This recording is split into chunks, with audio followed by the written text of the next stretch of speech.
काल नुकत्याच महिला दिनानिमित्त झालेल्या कार्यक्रमात सासरच्या घरी जाताना मुलीच्या हातात पोथ्या पुराणांऐवजी भारताचे संविधान द्या, असे रुपाली चाकणकर यांनी सांगितले।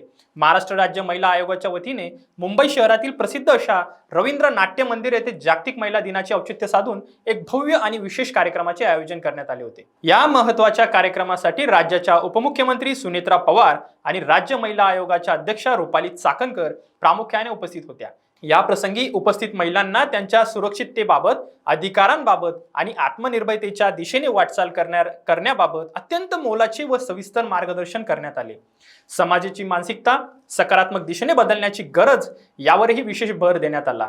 आपले विचार मांडताना रुपाली चाकणकर यांनी समाजातील पारंपरिक मानसिकतेवर अचूक बोट ठेवले।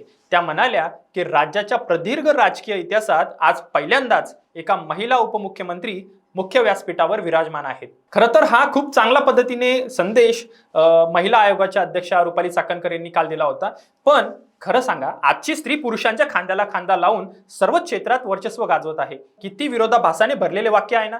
आजही एका स्त्रीला तिची योग्यता, कार्यकुशलता सिद्ध करण्यासाठी पुरुषांसोबत तुलनात्मक दृष्टीने बघितले जाते। देश स्वतंत्र झाला, पुरुषांसोबत स्त्रियांनाही स्वातंत्र्याचा अधिकार मिळाला, परंतु अधिकार केवळ नावापुरताच असल्याचे चित्रही आजही आपल्याला सहज दिसून येते।